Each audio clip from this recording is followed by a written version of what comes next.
I think we need more freedom in our marriage, she said, out of nowhere. That's how it all started. The moment my wife suggested an open relationship, it felt like a slap in the face. But there was this desperate look in her eyes, like she was clinging to a lifeline. So, what did I do? Reluctantly, I agreed. I thought, maybe, just maybe, this could save our crumbling marriage. At first, nothing changed much. We went about our daily routines: work, dinner, TV, sleep, repeat. But I noticed she started staying late at work more often. Said she was catching up on projects. I didn't think much of it then. I was too caught up in my own whirlwind of emotions about this whole open relationship thing. Then came my first date. It was with a woman I met online. Someone who was also in an open relationship. Honestly, I was nervous. It felt like I was betraying my wife, even though she was the one who suggested this. But as the night went on, I found myself having fun, genuine fun. We talked about everything under the sun, laughed, and shared stories. For the first time in a long while, I felt alive. I came home that night to find my wife waiting up. There was this odd tension in the air. She asked me how it went, but her tone was off. I couldn't place it then, but it was jealousy. Yeah, jealousy from the woman who wanted this open relationship. The irony wasn't lost on me. The next few weeks were a blur. My wife dove deeper into her affair with her coworker. I could tell. Late night texts, giggling on the phone, the works. She thought she was being discreet, but it was obvious. And there I was, going on more dates, finding this bizarre sense of freedom I didn't know I needed. It was a strange time. Here we were, my wife and I, drifting further apart yet somehow. Through these other relationships, we started to understand each other more. She saw me getting ready for dates, saw the excitement in my eyes, and for the first time in years, I saw something in her eyes too. Fear. She was scared of losing me. But the thing is, we were already lost. Somewhere along the way, we drifted so far apart that even this wild attempt to save our marriage seemed like just another step towards the end. And that's how it began, the unraveling of a marriage that once felt unbreakable. Two people, lost in their pursuit of freedom, only to find themselves trapped in a web of jealousy, guilt, and unexpected revelations. You wouldn't believe who I met, I said to myself, still buzzing from the encounter. She was this entrepreneur, a self-made woman with a charisma that could light up a room. We met at a coffee shop, the kind of place where startup ideas are scribbled on napkins. She talked about her business, her travels, her dreams, and man, was I captivated. This wasn't like my other dates. This was different. She wasn't just filling a void. She was opening up a whole new world to me. Our conversations weren't just chats. They were deep dives into topics I'd never explored. We talked about everything from tech innovations to the best hiking trails in the Andes. It was exhilarating. Meanwhile, my wife was having her own revelations. Turns out, her coworker lover, the guy she started this whole open relationship for, was seeing other people too. I heard her arguing on the phone one night. She was shocked, hurt even. I couldn't help but think, welcome to the club. As I got more involved with this entrepreneur, my weekends started to change. They were no longer about lazy mornings and brunches with my wife. They were about impromptu trips with my new partner, exploring new places, trying new things. It was a rush, a breath of fresh air in what had become a suffocating routine. But every action has a reaction, right? My wife, she started to feel it, the loneliness. It's one thing to want freedom. It's another to be left alone. I noticed it in her eyes, the way she looked at me when I packed for another weekend getaway. There was sadness, the sense of abandonment. I won't lie, it tugged at my heartstrings. But this newfound freedom was too intoxicating. One weekend, something shifted. I was out with my entrepreneur friend, laughing over a shared joke, when I saw her, my wife. She was there, at the same restaurant, trying to blend in with the crowd. But I knew that look anywhere. She was spying on me. I played it cool, didn't confront her. Later, I found out from a friend she'd been there, watching us, her face a mix of curiosity and pain. That night, when I got home, we didn't talk about it. But the air was different, heavier. I could tell she'd seen how happy I was, and it hurt her. She was realizing what she'd unleashed. Not just my freedom, but a transformation in me. A transformation that was taking me further away from her. So, there we were, two people, living under the same roof, but worlds apart. She, grappling with the consequences of her actions. Me, embarking on a journey that was as exciting as it was uncertain. It was a turning point, a moment that defined the new paths we were treading. Paths that seemed to be diverging more with each passing day. I never thought I'd be the distant one in our relationship, but there I was, wrapped up in this new world with the entrepreneur. She wasn't just a date anymore. She was an adventure, a chapter in my life that I never expected to write. Our conversations were a tapestry of dreams and aspirations. With her, I wasn't just the husband in a failing marriage. I was someone more, someone alive. Meanwhile, my wife was going through her own turmoil. I heard the argument one night, her voice, sharp and accusing, and his, defensive and cold. The coworker she'd been seeing, the one who sparked this whole open relationship thing, they were done. I could hear the finality in their words. It was a breakup, loud and clear. But that wasn't the end of it. My wife, she's always been one for dramatic gestures, and this time she took it a step further. A private investigator? Can you believe it? She actually hired someone to dig into my entrepreneur friend's past. I had no clue, of course. I was too busy planning a holiday with my new partner, caught up in the excitement of it all. And oh, the holiday plans were grand. We were talking about a trip to Bali, immersing ourselves in the culture, the beaches, the mystical allure of it all. The entrepreneur. She had this way of making everything sound magical. Our discussions about the trip were filled with laughter and anticipation. It was a far cry from the last holiday my wife and I planned together, filled with compromises and silent resentments. But back to that private investigator, he found something. I still don't know what, but I could see the change in my wife. She had this look in her eyes, a mix of triumph and fear. Whatever she found out about my entrepreneur friend, it was big. Big enough to rattle her, to make her second-guess this whole open relationship idea. So there we were. Me, planning a getaway with a woman who was slowly becoming my world. And my wife, sitting on some explosive secret about her. A secret she uncovered in her desperation. The gap between us was widening, filled with secrets and lies, and I couldn't help but wonder where we were heading. This wasn't just about finding new partners anymore. It was about unearthing truths, about ourselves and each other, truths that could either free us or shatter us completely. The day I found out about the fake social media profile was the day our marriage hit rock bottom. It started like any other day, except my wife had this weird glint in her eye, like she was up to something. Little did I know, she was plotting to sabotage my relationship with the entrepreneur. It wasn't long before things started unraveling. The entrepreneur, a woman of sharp intuition, sensed something was off. She received messages from a profile that just seemed off. They were trying to warn her about me, saying things that were half-truths and outright lies. It didn't take a genius to figure out who was behind it. When I confronted my wife about it, the argument that followed was explosive. Accusations flew, harsh words were exchanged, the kind that leave scars. She admitted to creating the fake profile, her reasoning being to protect me from making a huge mistake. But it was more than that. It was jealousy, pure and simple. The fallout was immediate. The entrepreneur, not wanting to be part of this marital drama, decided to end things. Just like that, she was gone. She cited personal reasons, but we both knew the truth. My wife's actions had driven her away. And my wife, she seemed pleased with herself, basking in a temporary sense of victory. But it was a hollow win. Our marriage was in tatters, trust was broken, and now, the one good thing I thought I had outside of our marriage was gone too. It was a mess, a complicated tangle of emotions and actions that left us both more lost than ever. So there we were, standing amidst the wreckage of our marriage, each nursing our wounds and regrets. The open relationship that was supposed to bring us freedom had instead brought us to this, a place of deceit, pain, and profound loss. The house felt emptier these days, like it was just a shell of the home it used to be. After the entrepreneur walked out of my life, thanks to my wife's meddling, something in me just snapped. I started withdrawing, not just from her, but from everything that reminded me of what we had, or what we used to have.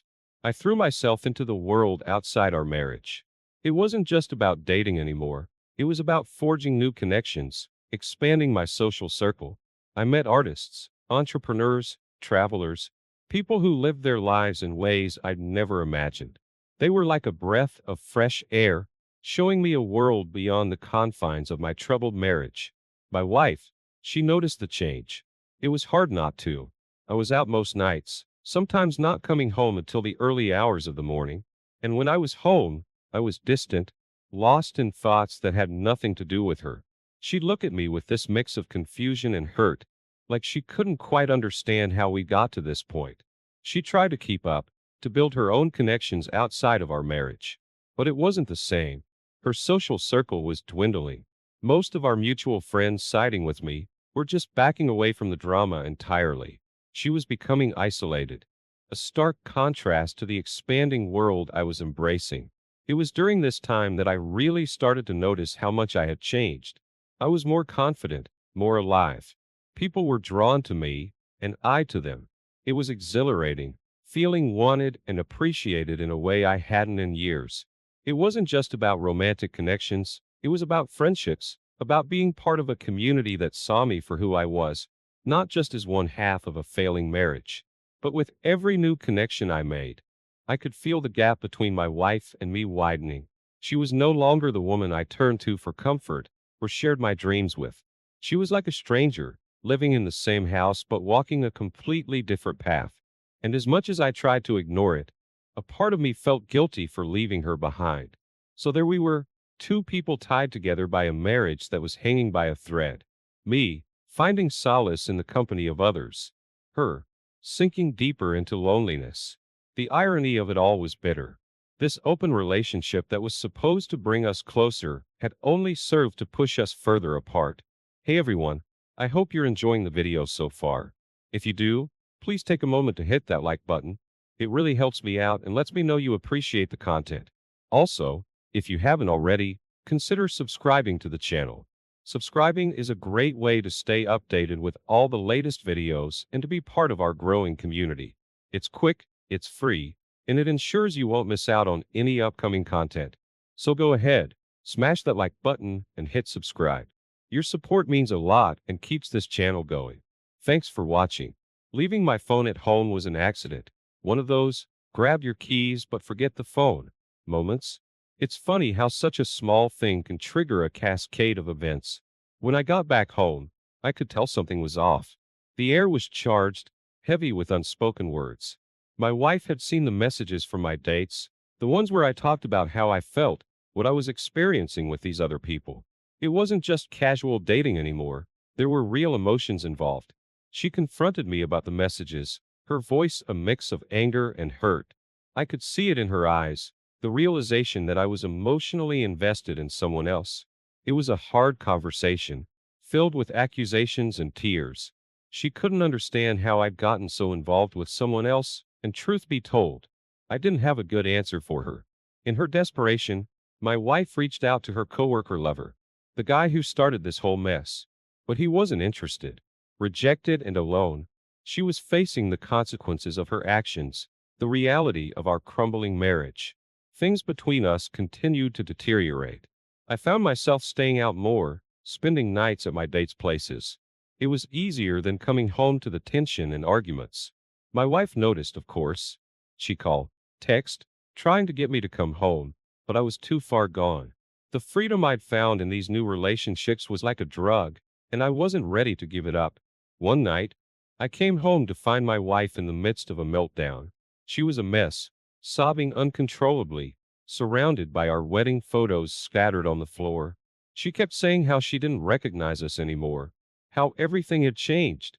It was a raw, painful moment, seeing the woman I once loved so deeply in such a state of despair. It was a wake-up call, a realization of how far we'd drifted apart. There we were, in the home we built together, surrounded by memories of a happier time, yet so utterly disconnected from each other. The open relationship that was supposed to be an exploration of freedom had become a prison of our own making. We were lost, each in our own way, struggling to find a way back to something that perhaps was already too far gone.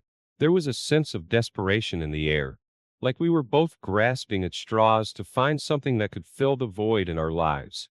My wife tried to date again, to find someone who could give her what I no longer could. But each time she came back from a date, I could see the disappointment in her eyes. It was like she was searching for something that didn't exist, or maybe something she'd already lost. In my own world of newfound freedom, I crossed a line I never thought I would. I brought one of my dates home. It wasn't a conscious decision to hurt my wife, it just happened. But the moment I saw her reaction, I knew I'd made a grave mistake. There was this look of betrayal, a mix of shock and pain that cut through me. My wife didn't say a word. She just grabbed her coat and stormed out, leaving me standing there, feeling like a stranger in my own home. It was one of those moments where everything comes into sharp focus, and you realize just how far things have gone. Later, I heard from a mutual friend that she ended up at a bar, drowning her sorrows and confusion. It was there she ran into an old friend, someone from before we'd met. He was there, offering a shoulder to cry on, a listening ear. I guess that's what she needed at that moment. Someone who saw her as more than just one half of a failing marriage. What she didn't expect was for this old friend to confess his long-held feelings for her. It was like a plot twist in one of those sappy romance movies she used to love. I could only imagine how this revelation added to the whirlwind of emotions she was already dealing with. Betrayal, confusion, and now this unexpected affection from someone from her past. That night, as I lay in bed alone, I couldn't help but think about how complicated our lives had become. We were both lost in our own ways, seeking something we couldn't find in each other anymore. The open relationship that was supposed to be a journey of exploration had turned into a maze of emotions, with both of us struggling to find our way out. It's strange how a place you've called home for years can suddenly feel like a prison. That's how I felt every time I walked through our front door. The walls echoed with arguments. The rooms were filled with the ghosts of happier times. I couldn't take it anymore. One evening, over a dinner that was more silence than conversation, I brought up the idea of moving out. My voice was calm, but inside, I was a mess. I expected tears, arguments, maybe even a plea to reconsider. But all I got was a resigned nod from my wife. Then, out of nowhere, she confessed about her initial affair, the one that started this whole mess. I was shocked, sure, but not surprised. A part of me had suspected it all along, but hearing it confirmed was like a punch in the gut. It wasn't just the affair itself. It was the realization of how far we'd strayed from each other, how much we'd changed. I didn't know how to react. Should I be angry? Hurt? In the end, I just felt numb. It was another piece of the puzzle falling into place. Another reason why our marriage was beyond saving. This confession, instead of bringing us closer, just deepened the rift between us. It was clear now more than ever that we were on different paths, paths that had diverged long ago. In a desperate attempt to salvage our marriage, my wife started meddling in my life again. She tried to sabotage my dates, spreading rumors, sending anonymous messages. It was like watching someone drown, grasping at anything that might save them, even if it pushed them further down. It was sad, and it was painful to see the woman I once loved resort to such tactics. The final straw came when one of my dates confronted me about the rumors. It was embarrassing, humiliating, and infuriating. That's when I made the decision. I couldn't do this anymore. I couldn't be part of this toxic cycle that was destroying both of us. I told my wife I wanted to separate, to end this charade of a marriage that was doing more harm than good. It was the hardest decision I'd ever made. Part of me still cared for her, maybe even loved her in some twisted way. But I knew it was the right decision.